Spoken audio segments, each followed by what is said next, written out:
Nossa, crianças, eu tava vendo aqui, nosso bimestre tá acabando. Gente, como passou rápido, vocês não acham? Eu acho. Puxa vida, quanta coisa nós aprendemos nesse período. Foi tão rápido. Nossa, vamos relembrar um pouquinho? Nós aprendemos sobre as fábulas modernas. Sim, se existem as modernas é porque existem as antigas, na verdade. Como, por exemplo, o Esopo, o La Fontaine, o Fredo, na realidade é Esopo, Fredo, La Fontaine. E temos os nossos fabulistas contemporâneos, como por exemplo, o Monteiro Lobato. E ainda mais os modernos. Ai, que legal! São fábulas, são com as fábulas que nós podemos aprender tantas coisas para a vida, né? São exemplos que eles nos trazem. Puxa vida, gostei muito de ter trabalhado com vocês fábulas. É muito legal. E a produção de vocês foram todas ótimas. E sabe demais? Nós aprendemos sobre o diário. O diário, como produzir um diário. Quanto é importante você registrar, né?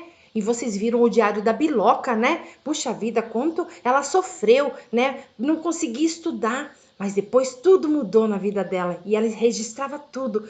E aí, vocês fizeram o diário do Patinho Feio e também produziram o diário de vocês particular. Puxa, valeu a pena, gente. Cada um de vocês fizeram muito bem. E agora, por último, nós aprendemos sobre o conto. O conto é bem interessante porque ele não é novela, o conto não é romance. O conto ele tem uma introdução, um desenvolvimento, o clímax e já termina. E ele é bem curtinho, ele é rápido, bem interessante, né? E vocês enviaram cada produção, uma melhor que a outra, sabe? Cada conto que vocês enviavam, a prof ficava inspirada. E agora, gente, com vocês, eu gostaria que a nossa aula de hoje fosse um pouquinho diferente, sabe? Hoje, sim, é o meu dia, o dia de eu contar um conto escrito por mim. Vocês foram muito criativos e eu falei, eu também quero contar um conto, eu também quero escrever um conto. Então vamos lá? Eu quero dizer para vocês que hoje não tem tarefa, não se preocupem, tá? A tarefa de vocês é refletir o que o conto quer nos ensinar. Então agora, senta com a tua família aí, ouça bem atentamente ao conto que a Prof. Leda escreveu. Tudo bem? O meu tema, quer dizer, o meu título é O Amor em Família. Vamos lá? Então eu vou contar uma história para vocês que eu mesma escrevi. Talita estava na cozinha com a sua mamãe e seu papai. Ambos estavam preparando aquele almoço do dia, sabe por quê? Porque ia chegar um monte de gente na casa deles. Em breve chegariam os amigos para almoçar, os irmãos da comunidade que eles frequentavam, sabe? E o cardápio então nem se fala, tava variado, tava desde salada até carnes, sem falar na sobremesa que o papai estava preparando. É verdade, mas em especial a mamãe da Talita estava preparando cuidadosamente aquele delicioso purê. A Talita observava tudo direitinho enquanto a carne assava no forno. Sua mãe preparou umas batatas bem lindas, lavou-as bem direitinho e aí descascou-as, sempre passando novamente na água. Pegou uma panela grande, colocou todas as batatas lá dentro e aí colocou no fogo, deixando cozinhar. Após alguns minutos, ela pegou um garfo, espetou nas batatas e viu se tudo estava cozido. Estava. Sabe o que ela fez? Ela pegou e tirou, deixou esfriar um pouquinho. Esfriou as batatas. Depois pegou cada uma delas, colocou-as num espremedor e espremeu as batatas bem espremidinhas. Depois de bem espremidas, colocou-as numa panela, né? E aí levou ao fogo novamente. Só que lá naquele fogo ela colocou mais um pouco de leite, manteiga, colocou sal, acrescentou alguns temperinhos especiais e aí uns pedacinhos de mussarela. Ai, que delícia, gente! Pensa num purê. E aí misturou, misturou. Enquanto ela misturava, ela observava que os olhinhos da Talita só estavam ali, olhando a mamãe fazer alguma coisa. Oi filha, você observou direitinho o que eu estava fazendo e como eu estava fazendo? Sim, mamãe, como que pode, né? De tanta batata virou assim um purê ou é pirê?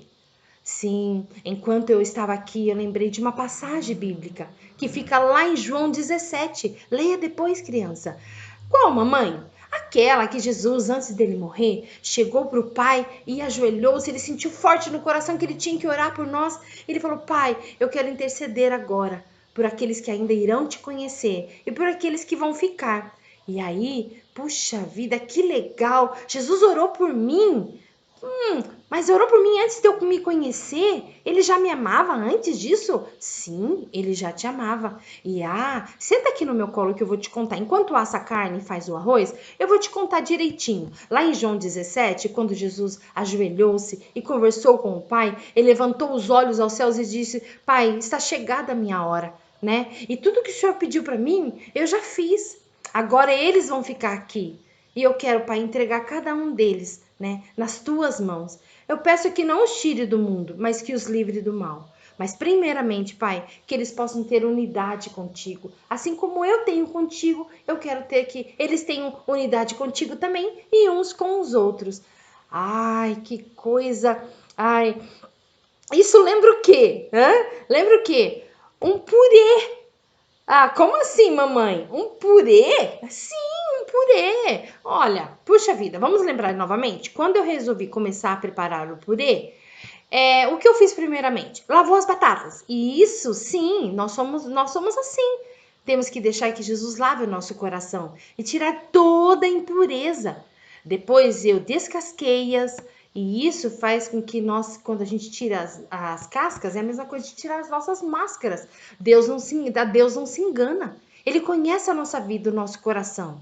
E logo depois, Thalita, eu as levei no fogo para serem cozidas. Sim, precisamos do fogo do Espírito Santo em nosso coração, em nossas vidas. E em seguida eu as tirei do fogo e deixei-as esfriar um pouco. Precisamos da unção de Deus em nós. Mas logo depois eu as amassei num espremedor bem forte de batata. Isso significa que o Senhor quer nos moldar, trabalhar em nosso coração. Não parou por aí, Thalita. Coloquei-as numa panela e acrescentei manteiga, leite, que serve para dar liga, até queijo serve para isso também. Devemos ser como esses ingredientes. Nós devemos ser um instrumento de Deus na nossa família, no meio dos nossos lugares que a gente convive com os nossos amigos, instrumentos de liga, de unidade entre as pessoas. Eu também coloquei sal e outros temperos. Sabe por quê? Porque quando Deus nos chama, Ele chama para nós salgar o mundo, para nós podermos estar trazendo vida, né? Sermos um instrumento, trazer tempero na vida das pessoas. Isso mesmo. Pronto, mamãe, já entendi. De um monte de batata fizemos um purê. De muitas pessoas, mesmo com as suas diferenças, podemos sim, em nome de Jesus, fazer com que a oração de Jesus se torne uma realidade. Entre os irmãos, assim como Jesus é com Deus. É isso? Que lindo, mamãe! Gostei muito da comparação que você fez. Sempre é gostoso aprender mais e mais de Cristo e da sua preciosa luz e da sua palavra, né, mamãe? Até lembrei de um versículo que está lá em 1 Pedro 3:8. Diz assim: precisamos uns dos outros para viver. Puxa, lá estava pronto o prato predileto da Thalita. Mal via a hora de todos estarem ao redor da mesa para agradecerem a Deus e poderem saborear daquele purê gostoso que a mamãe fez. E naquele dia, aquele prato teria outro sabor, um sabor especial, um sabor de unidade. Deus nos criou e a cada um deles do seu jeitinho de ser, mas Deus quer que reflitamos o seu jeito, o seu jeitinho dele no nosso viver. Ele quer que nós venhamos espelhar Jesus em nós. Ele quer que amemos como ele nos ama. Ele quer que falemos com os outros como ele fala conosco. Ele quer que nós tratemos os outros como ele trata conosco, com todo carinho e consideração. Ele quer que onde estejamos possamos passar para os outros um pouquinho daquilo que ele é. Então. Sabe, gente, um ônibus quando tá cheio, lotado de gente, pois é, eles estão indo na mesma direção, mas ninguém é unido. Não, igualzinho sei lá, as pessoas, por exemplo, né? Se elas estão cada um indo para o lado, isso não é unidade. Só estão aglomeradas. Agora, batatas é a mesma coisa. Elas só vão se tornarem purê, pirê. Senhor, faça de nós, de batatas, pirei. Sabe o que a Thalita falou pra mamãe dela? Falou assim: mãe, lembrei de um versinho. Sim, um verso, sim. Ele é muito importante. Quem escreveu esse verso diz assim, ó. Esse verso não, esse pequeno poema, né? É a Cintia Amorim, que diz assim, ó. O pé brigou com a mão. O nariz xingou o cotovelo. A costela bateu no pulmão. A língua debochou do cotovelo. A unha brigou com o umbigo. A bochecha implicou com o dente. O dedo machucou o ouvido e o corpo ficou doente. Nós precisamos uns dos outros para poder viver. Você é importante na tua família, eu sou importante na minha família e nós devemos nos amar a cada dia mais. Que Deus abençoe você, viu? E reflita sobre esse conto que eu escrevi. Um abraço, Deus abençoe.